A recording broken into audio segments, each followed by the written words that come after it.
rajin dengar dakwah. Mau tidur putar ceramah, baru bangun sambil kerja ibu putar ceramah, sambil dengar ceramah. Ya, ibu pasang apa itu alis, dengar ceramah. Ya, saya bu tidak pernah masuk pondok pesantren, tidak pernah saya masuk pesantren bu. Dari mana saya belajar agama? Dengar ceramah. Sampai sekarang bu, saya baru bangun, ya sambil saya jogging, ya olahraga, ini saya dengar ceramah. Kenapa? Karena orang kalau tidak dengar ceramah, dari mana dia tahu? Kalau dia tidak tahu, bagaimana dia mau amalkan? Iya tuh bu? Iya. Maka harus tahu dulu, dengar ceramah supaya tahu. Sudah itu, hati-hati pilih teman bu. Jangan berteman tukang bohong. Karena nanti ibu ketularan tukang bohong.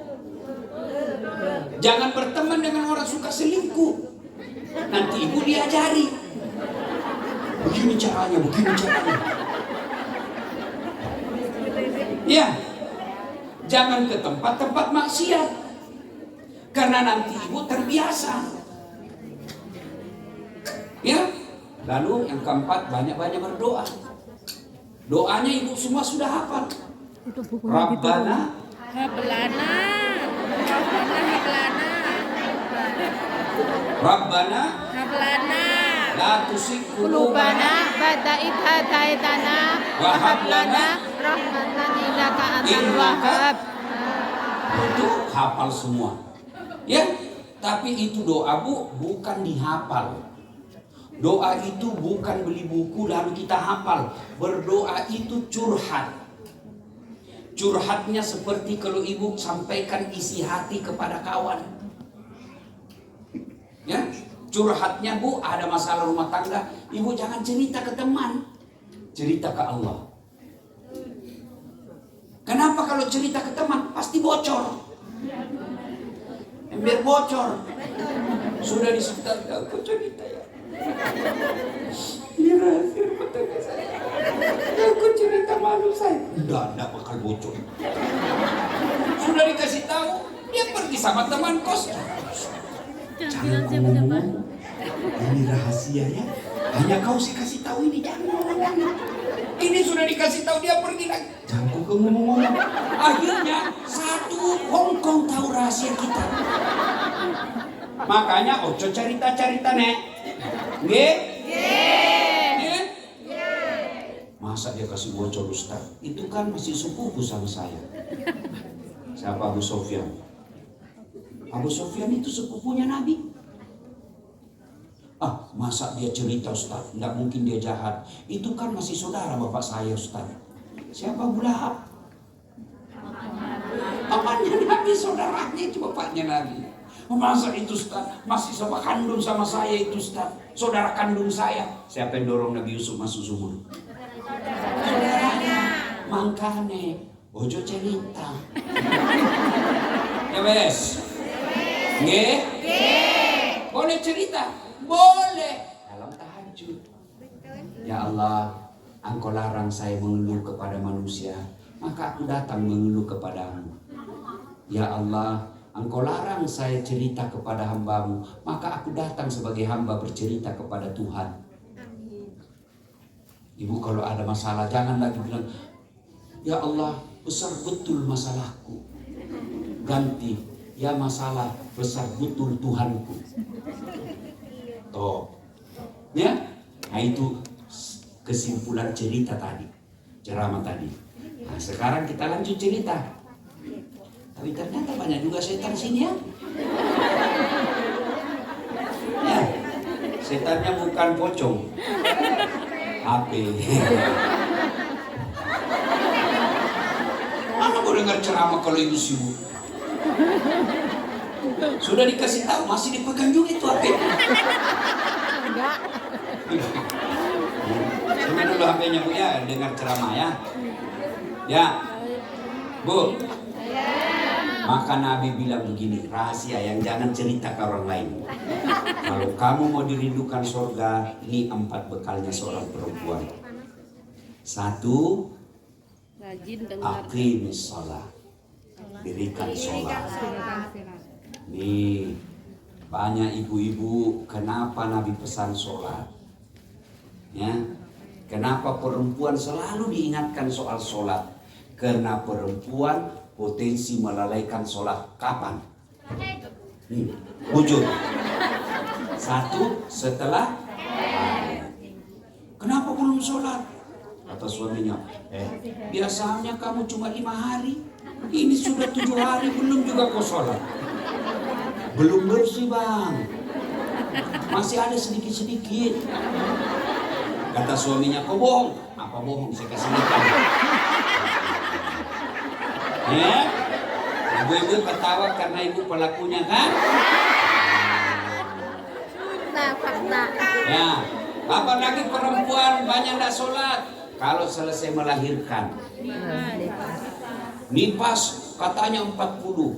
Bu, bukan 40. Tergantung bersih tidaknya.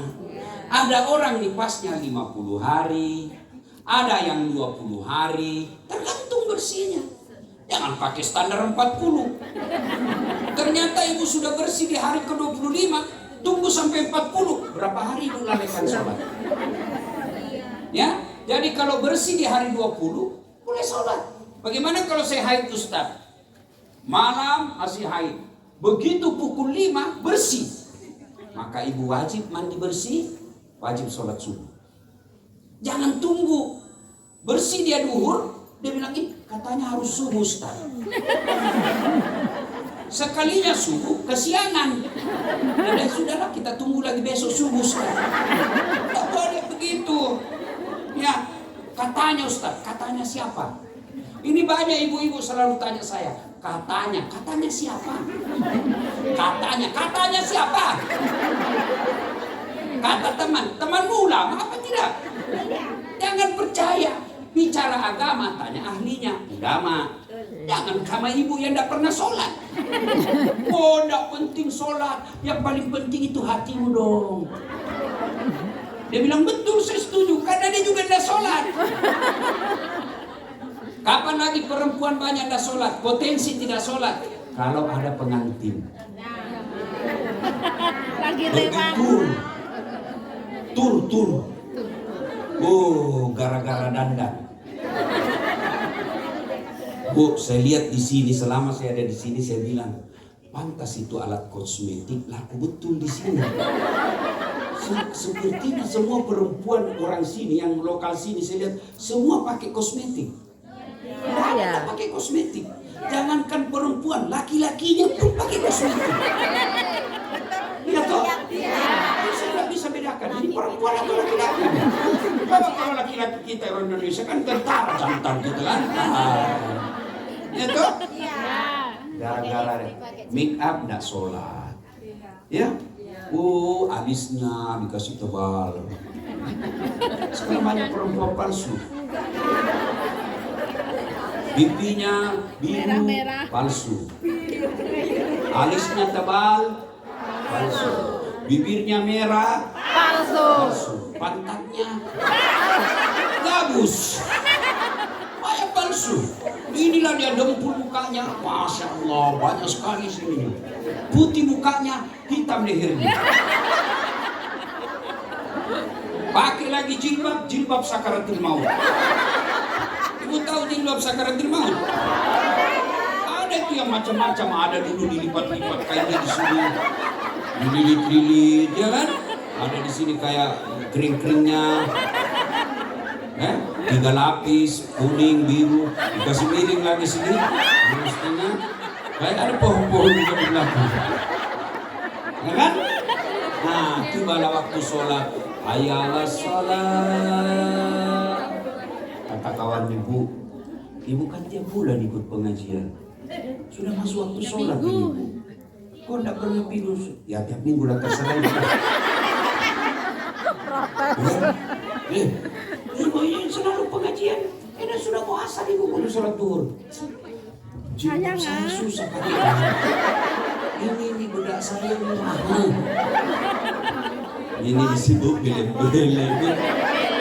Ibu, Boleh make up, tapi jangan gara-gara make up ibu ndak sholat. Ya.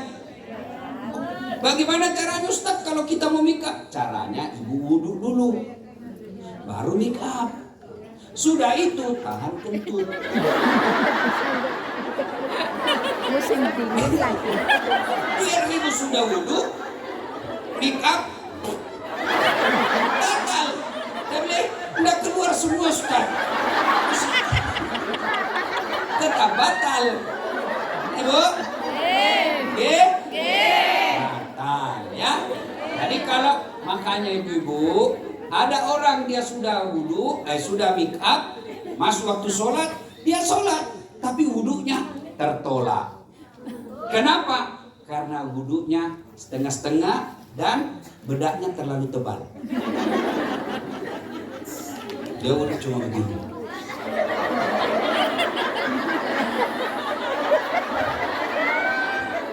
Ya, Masya Allah. Bu, untuk apa dandan? Biar ibu dandan bagaimana, orang juga tahu ibu itu. Biar ke dempul kiri kanan, orang juga tahu bahwa tahu itu. Nggak mungkin tiba-tiba ibu dandan menjadi artis Korea. Nggak, tetap ibu ini lebih baik original saja. Ya, coba tengok saya bu. Ini jelek, tapi semua mau foto sama saya. Ya toh? Ya. Makanya ibu-ibu diingatkan jangan gara-gara kosmetik ibu nggak sholat. Ya? Ya.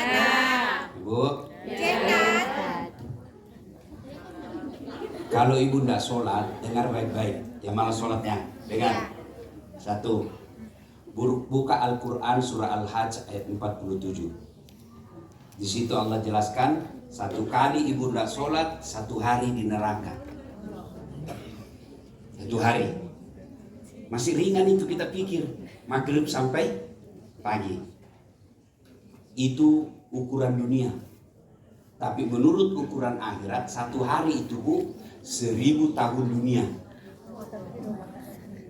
Jadi kalau ibu tidak sholat subuh tadi, 1 hari diparkir di neraka. Iku piro 1 hari? 1000 tahun dunia.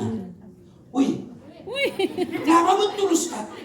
Lama karena ibu bandingkan usia dunia. Akhirat itu bu tidak ada akhirnya, makanya disebut hari abadi. Kalau dunia paling kita 100 tahun, ya 20 tahun kita anggap lama. Nah, itu di akhirat 1000 tahun ringkas. Kenapa? Karena tidak ada habisnya itu di akhirat. Makanya jangan coba-coba tidak sholat. 1 kali 1000 tahun dunia. Dan ibu tahu namanya api. Tahu. Nah, tahu. Tahu. Tapi beda api neraka dengan api dunia. Api Allah ketika ciptakan api neraka beberapa tahap. Tahap pertama diciptakan dulu 1000 tahun. Dipanasi 1000 tahun. Jadilah api yang merah. Api merah. Tahu api yang merah ibu warnanya? Kalau orang merokok itu kan? Iya. Ada merah, itu api. Pertama, paling ringan tuh. Dibakar lagi 1000 tahun, menjadi berubah warnanya menjadi biru. Apinya kompor gas. Ibu, mana lebih marah, mana lebih panas ibu? Lebih cepat masak? Yang merah atau yang biru? Biru. Ahli memang ibu tukang masak. Sudah itu dibakar lagi bu, 1000 tahun dipanasi lagi, berubah menjadi putih. Itu kalau di pabrik bu, orang memisah las itu ya, memisah baja, itu kan tidak kelihatan ada apinya. Tapi itu ada bu, karena putih jadi tidak kelihatan. Siapa kentut?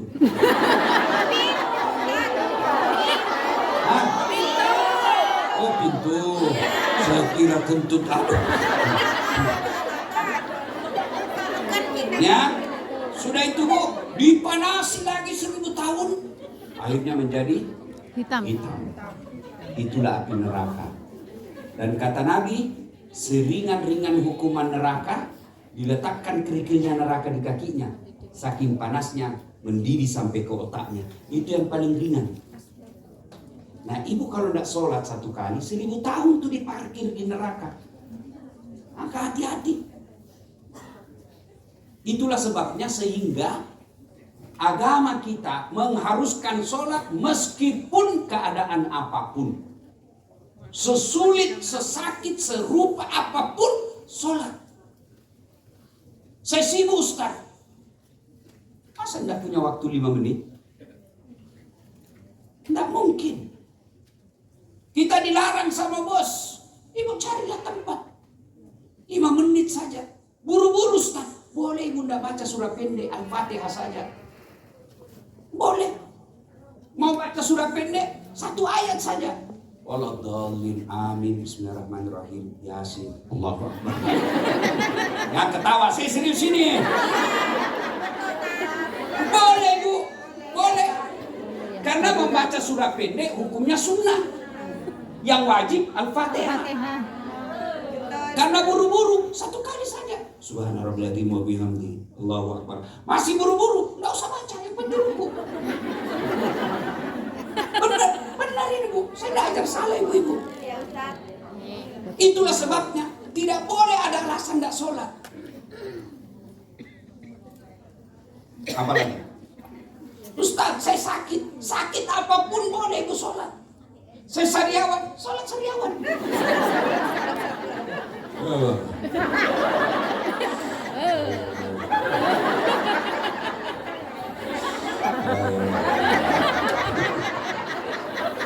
Boleh.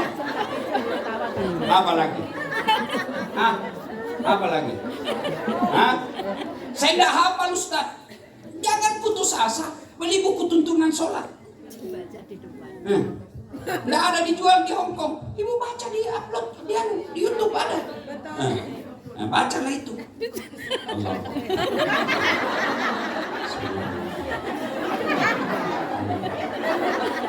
Boleh bu, boleh. Tapi jangan begitu terus. Ya. Sambil belajar.